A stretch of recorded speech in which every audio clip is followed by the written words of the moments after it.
또래 아이들에 비해 유난히 부산하다거나 놀이를 할 때도 자신의 순서를 기다리지 못한다면 단순히 장난이 심한 아이로만 봐야 할까? 한시도 가만히 있지 못하며 충동적인 행동을 보이는 ADHD. 주로 7세 이전의 아동에게 나타나는 흔한 정신과적 질환 중 하나다.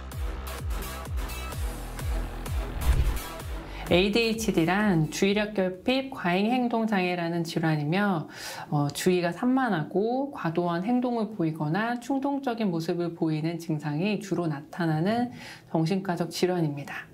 일반적으로는 초기 아동기의 증세가 나타나서 단기적인 경과를 보이며 학습이나 대인관계 그리고 정서 발달까지 광범위한 영향을 줄 수 있는 질환입니다.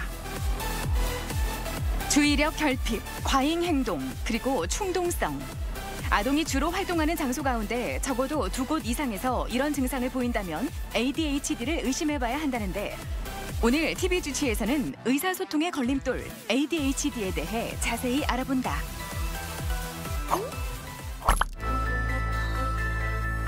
주의력 결핍 과잉 행동 장애 ADHD.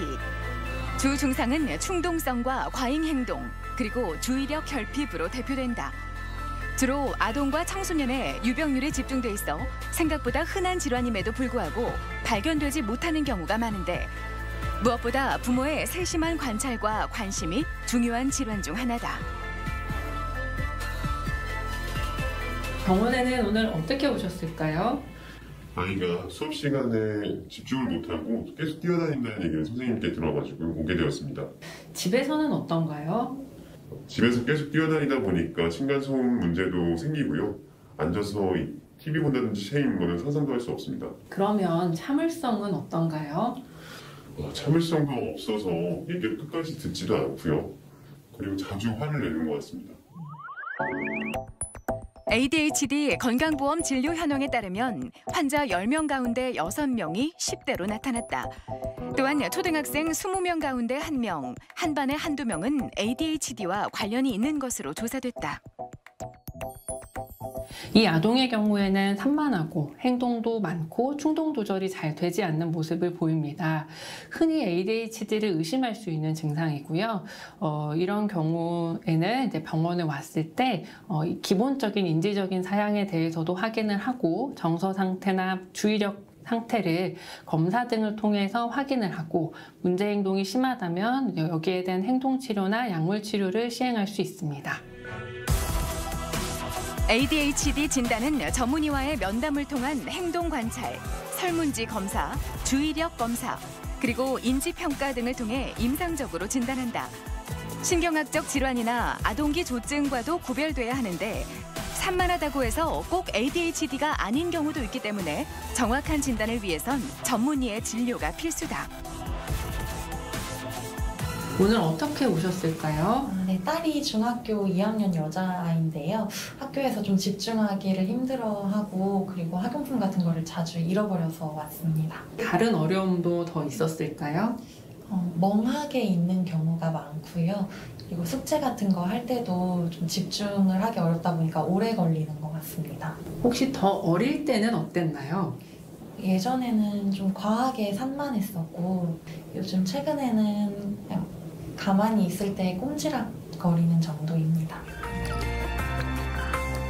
ADHD 아동 중에는 3대 핵심 증상이 모두 나타나는 혼합형이 많지만 조용한 가운데 주의력 결핍이 나타나는 경우도 있다. 특히 다른 사람의 말을 귀 기울여 듣지 못해 사회생활이 어려워진 경우가 많다. 이 환아의 경우에는 과잉 행동이나 충동성이 두드러지기보다는 집중력의 문제가 두드러지는 경우로 생각이 됩니다. 소위 조용한 ADHD라고 하는 진단의 가능성이 높은데요. 이런 경우에도 심리 상태를 면밀하게 평가를 해서 주의력 상태를 확인하고 이 주의력 개선제인 약물 치료 등을 시행했을 때 효과를 볼 수 있습니다. ADHD를 치료하는 가장 효과적인 방법은 지속적인 약물 치료와 함께 행동 치료 등의 비약물적 요법을 병행하는 것이다.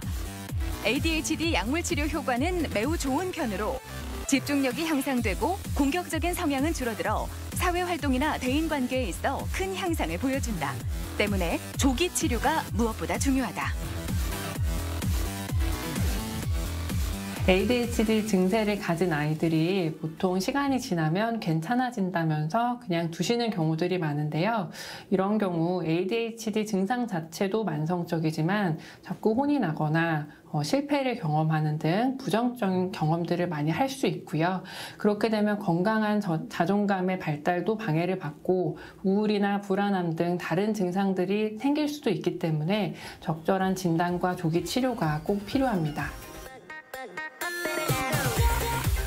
ADHD가 의심된다면 무엇보다도 시기를 놓치지 않고 제때 치료를 받는 것이 중요하다.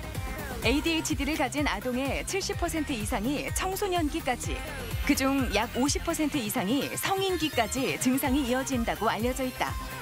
말 못할 고민, 마음의 병, ADHD. 어른들의 관심과 관찰로 이겨낼 수 있다.